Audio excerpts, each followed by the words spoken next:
मंदिर का एक पुजारी एक डॉक्टर के पास जाता है और जाकर रोते हुए गिड़गिड़ाते हुए अपने घर की अपनी समस्या को जब रखता है तो डॉक्टर साहब भी सुनकर हैरान रह जाते हैं। दरअसल मंदिर का पुजारी कहता है कि उसकी एक भांजी है। भांजी की अभी शादी नहीं हुई है, लेकिन उसके पेट में किसी का बच्चा पल रहा है। ये बच्चा जैसे जैसे पेट में बड़ा होगा एक दिन जन्म लेगा, और जन्म लेने के बाद जब समाज में आएगा तो समाज के लोग इस बच्चे को कभी भी स्वीकार नहीं करेंगे। जिस तरह से हमारे परिवार की एक इज्जत है, रसूख है, तो परिवार की भी इज्जत तार तार हो जाएगी। यदि ये बच्चा जन्म ही ना ले तो न केवल इस लड़की की जान बच जाएगी, बल्कि जो इज्जत है वो भी बच जाएगी। डॉक्टर जब ये बातें सुनता है तो डॉक्टर ने कहा कि ठीक है पुजारी जी, जहां तक भी संभव हो सकेगा आपकी मदद की जाएगी। ठीक वैसे ही होता है और मदद की जाती है। उस बच्चे को हमेशा हमेशा के लिए रोक दिया जाता है, जन्म से पहले ही उसको मार दिया जाता है। इसके बाद कुछ दिन बीत जाते हैं और बीतने के बाद जो लड़की उसकी केबिन में आई थी, जो लड़की उसके हॉस्पिटल में आई थी, उसी लड़की का फोटो जब एक दिन अखबार में छपता है तो डॉक्टर साहब को सबसे ज्यादा हैरानी होती है, क्योंकि वो लड़की जिसको बचाने के लिए, जिसके भविष्य के लिए सब किया गया था, वो लड़की इस दुनिया में रही नहीं। लेकिन जो भी उसके साथ होता है, जिस तरह से उसकी हत्या की जाती है, वो अपना आप में वाकई रूह कपाने वाली होती है। जितने लोगों ने इस घटना के बारे में सुना, न केवल उनका रिश्तों पर विश्वास करने को जी नहीं चाह रहा, बल्कि उनके सामने जो सच सामने आता है उसको सुनकर हर किसी को बहुत ज्यादा तकलीफ होती है। आदाब, नमस्कार, सत श्री अकाल। मैं उस्मान सैफी। आज की जो सच्ची घटना मैं आपको सुनाने जा रहा हूं, ये सच्ची घटना है तेलंगाना प्रदेश का एक शहर है हैदराबाद, और इसी का एक इलाका है शमशाबाद। शमशाबाद का एक गांव लगता है नरकुंडा, लेकिन इसी के पास में एक बंगारू में सम्मा एक मंदिर है। यहाँ के रहने वाले अय्यागरी साईं कृष्णा, जो कि पेशे से वो MBA भी हैं, कंस्ट्रक्शन का काम भी करवाते हैं, ठेकेदार हैं, बहुत अच्छे जाने माने इलाके के व्यक्ति हैं। 5 जून 2023 की सुबह में वो ये राजीव गांधी इंटरनेशनल एयरपोर्ट के पास एक पुलिस स्टेशन पड़ता है हैदराबाद में, वहां पहुंचते हैं और जाने के बाद पुलिस से कहते हैं कि जो उनकी भांजी है अचानक से गायब हो गई है। उसको हमने हर जगह तलाश किया है लेकिन कहीं भी पता नहीं चल रहा है, और उसको जितनी जल्दी हो सके उसको ढूंढ दीजिए। लेकिन जिस तरह के लिबास में ये व्यक्ति पहुंचा था, क्योंकि ये मंदिर का पुजारी है और मंदिर का पुजारी होने की वजह से पुलिस ने इस व्यक्ति की इज्जत रखते हुए, इसकी बात को मानते हुए जब मुकदमा दर्ज किया है तो पुलिस वाले इस मामले की जांच पड़ताल में जुट जाते हैं, क्योंकि पुजारी से जुड़ा हुआ मामला था। क्योंकि इलाके के लोग उस पुजारी की बड़ी इज्जत, बड़ी रेस्पेक्ट किया करते थे।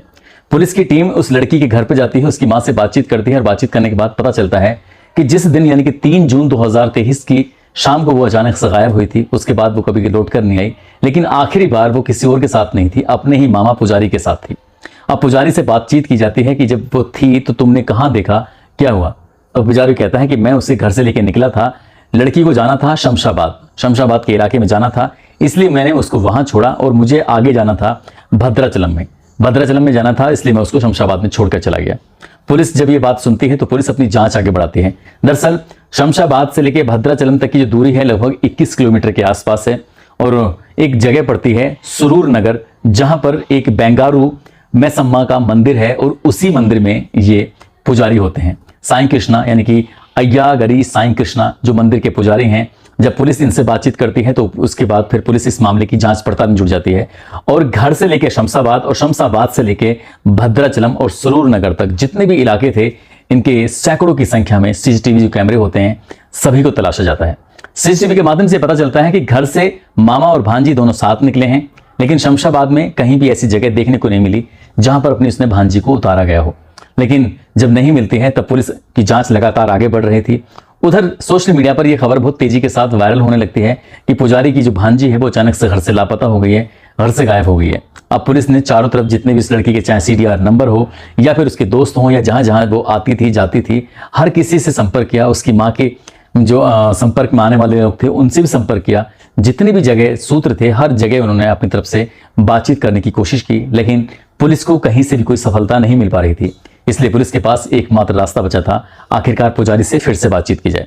पुजारी से बातचीत की जाती है कि किस टाइम वो घर से निकले थे, तुमने किस वक्त अपनी भांजी को शमशाबाद के इलाके में छोड़ा, और उसके बाद तुम आगे कहाँ गए, क्या काम किया।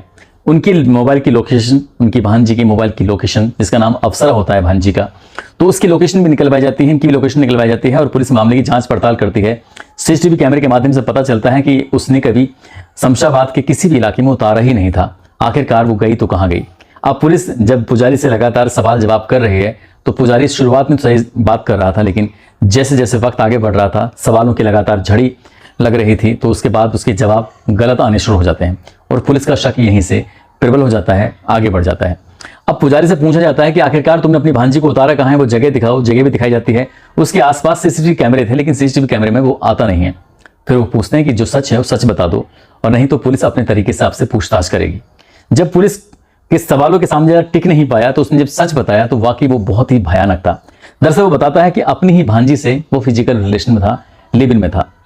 जब उसका मौका मिलता था तब वो अपनी बहन के घर जाता था, अपनी बहन के घर जाने के बाद अपनी भांजी के साथ अवैध संबंध बनाता था। ये सिलसिला लंबे समय से चल रहा था, लेकिन वो खुद शादीशुदा होता है, जिसकी उम्र लगभग 36 से 37 साल के आसपास रही होगी, और जो उसकी भांजी है उसकी उम्र लगभग 28 या 29 साल के आसपास रही होगी। मामा और भांजी दोनों आपत्तिजनक स्थिति में रहते थे, एक दूसरे के साथ फिजिकल संबंध भी बनाते थे, जबकि वो मामा खुद शादीशुदा होता है, उसके 2 बच्चे होते हैं। इस बात को ना तो उसकी पत्नी जानती थी पुजारी की, ना ही उसकी बहन जानती थी, लेकिन ये दोनों एक दूसरे के बारे में बहुत अच्छे से जानते थे। यही वजह थी कि एक दिन की प्रेग्नेंट भी हो जाती है, और जब प्रेग्नेंट हो जाती है तो अपने मामा से कहती है कि मामा तुम्हें मामी को छोड़ना पड़ेगा, तुम्हें अपने दोनों बच्चों को छोड़ना पड़ेगा, तुम्हें मुझसे शादी करनी पड़ेगी। जब मामा ये बात सुनता था तो उसके पैरों तले जमीन खिसक जाती थी। वो सोचने पर मजबूर हो जाता था कि आखिरकार वो किस भंवर जाल में फंसता चला जा रहा है। तभी अपनी भांजी को समझाता है, कहता है कि इस रिश्ते को शायद समाज मंजूरी नहीं देगा, और वैसे भी मैं एक बहुत बड़े पद पर हूँ, एक जिम्मेदार वाले पद पर हूँ, एक मंदिर में पुजारी होने के नाते ये सब मैं करूंगा तो शायद समाज में बहुत ज़्यादा गलत मैसेज जाएगा।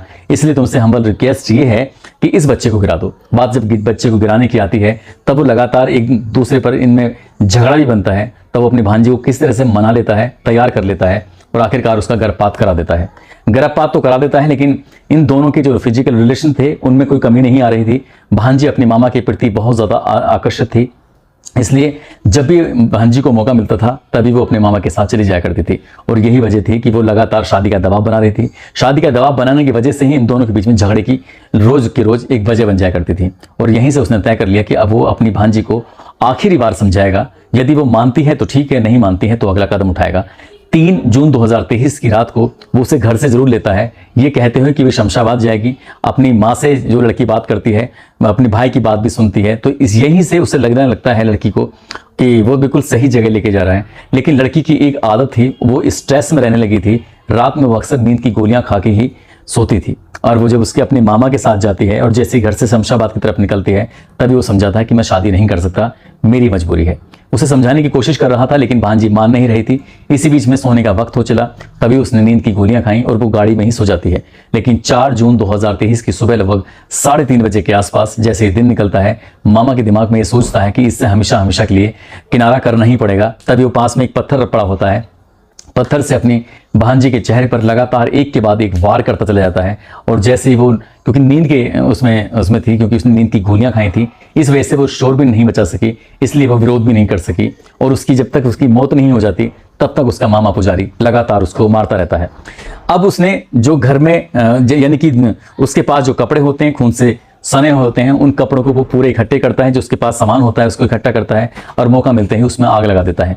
अब ढूंढ रहा था कि उसे लकड़ियां मिल जाएंगी, तो लकड़ी मिलने के बाद वो अपनी भांजी की चिता में आग लगाकर हमेशा हमेशा के लिए इसका जो शरीर है खत्म कर देगा, और पुलिस को कभी कुछ पता नहीं चल पाएगा। लेकिन दिन निकलने की ओर था, उसके तन पर कोई कपड़े भी नहीं थे, और जो सबूत थे उसने मिटाने की पूरी कोशिश की। उसके चेहरे पे जो खून लगा हुआ था उसको भी उसने मिटाने की कोशिश की। लकड़ियां उसे मिल नहीं पाती हैं, इसलिए वो अंतिम संस्कार कर नहीं पाता है। इसलिए उसने उस लाश को जो गाड़ी की डिग्गी है उस डिग्गी के अंदर रख देता है, और सीधा अपने सुरूर नगर इलाके में पहुंच जाता है, जहां पर उसका मंदिर होता है। मंदिर में ले जाने के बाद गाड़ी को खड़ी कर देता है, लेकिन एक दिन पूरा बीत जाता है और उसकी जो बॉडी थी गर्मी होने की वजह से धीरे धीरे खराब होने लगती है। पूरी रात निकल जाती है, यानी कि अब 5 जून आ चुका था। 5 जून की सुबह से वो पुलिस स्टेशन जाता है। वहां जाने के बाद कहता है कि उसकी भांजी अचानक से गायब हो चुकी है। इधर वो शिकायत दर्ज करा के आया था, इधर वो बहन से बात करता है, और बहन से बात करने के बाद कहता है कि भांजी मिल नहीं रही है, यानी कि अप्सरा मिल नहीं रही है, उसका कहीं पता चले तो बताना।